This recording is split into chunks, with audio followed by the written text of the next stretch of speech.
नमस्कार दोस्तों, स्वागत है आपका डायनेमिक डीके में daily news with Dinesh Kumar के। आज के वीडियो में हम बात करेंगे 12 जून 2020 की इंपॉर्टेंट न्यूज के बारे में। दोस्तों, आज की खबरें और वीडियो के लास्ट में कवर किए जाने वाले मजेदार फैक्ट्स को जानने के लिए इस वीडियो को लास्ट तक जरूर देखिएगा। और जिन भी साथियों ने मेरा चैनल अब तक सब्सक्राइब नहीं किया है तो प्लीज इसको सब्सक्राइब कर लीजिए। चलिए, वीडियो शुरू करने से पहले बात करते हैं आज के वीडियो के की अट्रैक्शंस के बारे में। हमारे आज के वीडियो में Indian chamber of commerce, state bank of India, Canara bank, Indian Council of Medical research, IIT Madras, Indian institute of science, IIM Ahmedabad, AIIMS Delhi और इंडिया मेट्रोलॉजिकल डिपार्टमेंट का जिक्र आया है, जिसे मैंने स्लाइड्स में अलग कलर से हाईलाइट कर दिया है और उसका एक ब्रीफ सा इंट्रोडक्शन वहीं पे दे दिया है। तो इनके बारे में जानने के लिए आप स्लाइड्स को ध्यान से पढ़िए। चलिए वीडियो शुरू करते हैं। हमारे प्रधानमंत्री नरेंद्र मोदी ने कहा कि कोविड-19 के बाद की स्थितियों को देखते हुए देश अब नियंत्रण और निर्देश के दौर से निकलकर प्लग एंड प्ले यानी कि लगाओ और चलाओ के दौर में आ गया है। इंडियन चैम्बर ऑफ कॉमर्स के कोलकाता में आयोजित 95th एनुअल सेशन को कल वीडियो कॉन्फ्रेंस के जरिए संबोधित करते हुए उन्होंने सरकार की जन केंद्रित नीतियों का उल्लेख किया और कहा कि अब कड़े फैसले लेने का समय आ गया है ताकि देश में प्रतिस्पर्धात्मक और मजबूत घरेलू आपूर्ति श्रृंखला तैयार की जा सके।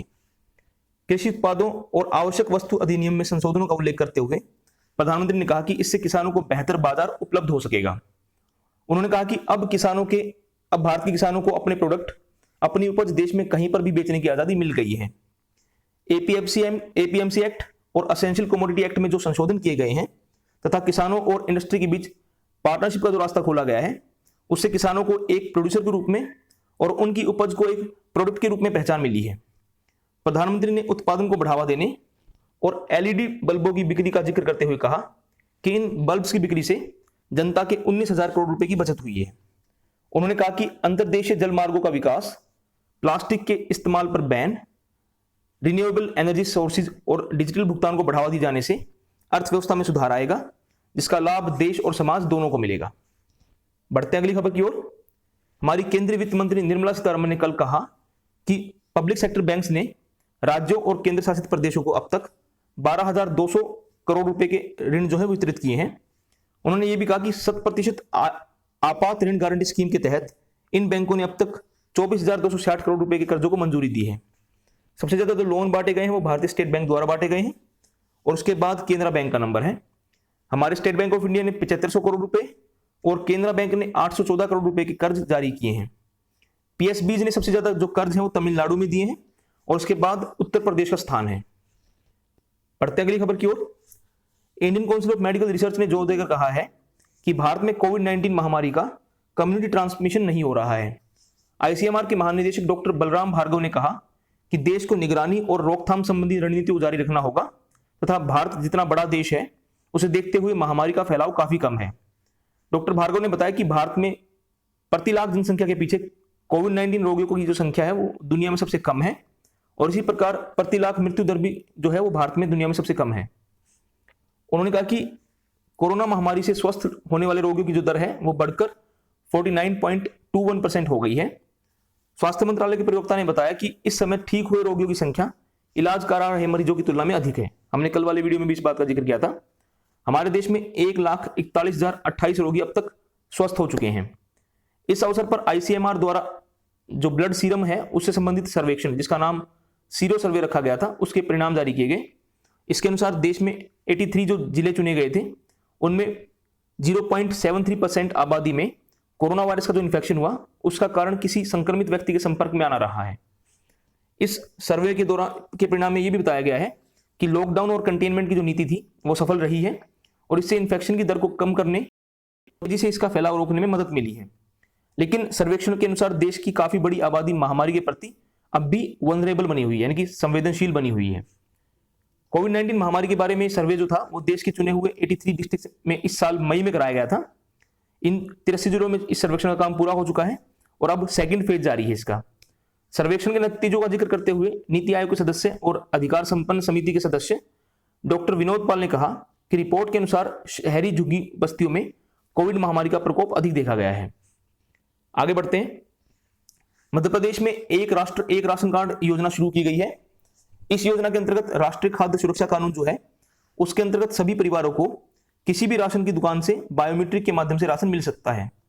मध्य प्रदेश के मजदूरों को अब अन्य राज्यों में भी राशन के लिए भटकना नहीं पड़ेगा और वे अब 21 राज्यों में कहीं भी राशन लेने के लिए एलिजिबल हो गए हैं। One nation one ration card योजना के तहत राज्य की सभी 24,980 जो फेयर प्राइसेस शॉप हैं उन पर उन्हें POS यानी पॉइंट ऑफ सेल मशीनों से जोड़ दिया गया है। राज्य में कार्ड पोर्टेबिलिटी के माध्यम से लाभार्थियों के बीच राशन का वितरण शुरू कर दिया गया है।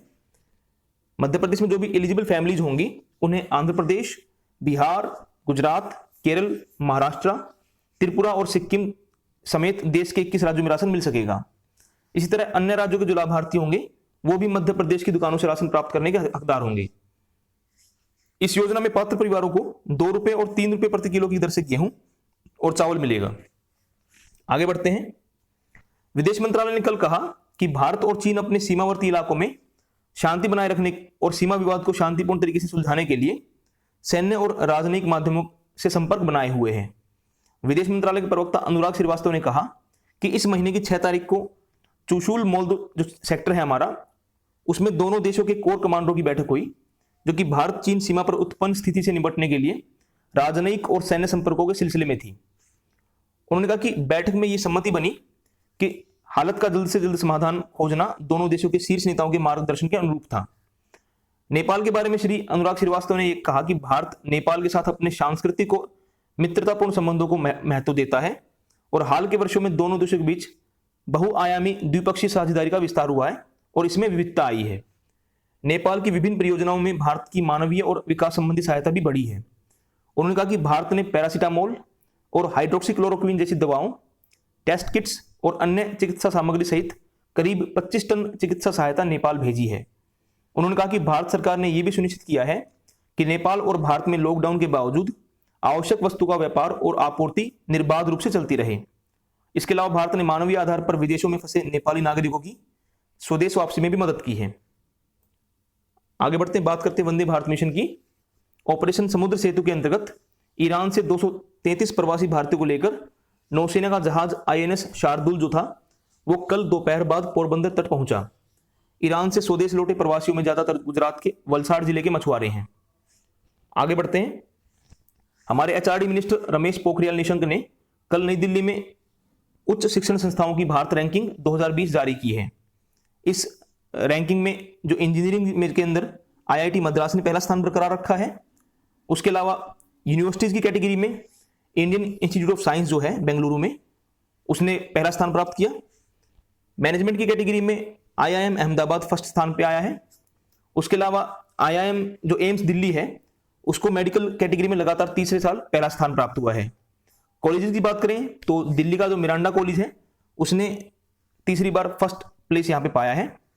दंत चिकित्सा के क्षेत्र में मौलाना Azad Institute of Dental college जो है वो पहले स्थान पर है। डेंटल कैटेगरी में पहली बार इस रैंकिंग में शामिल किया गया है, तो इसमें ये पहली बार ये कैटेगरी बनाई गई है, तो इसमें Maulana Azad Institute of Dental College first स्थान पे आया है यहाँ पे। आगे बढ़ते हैं।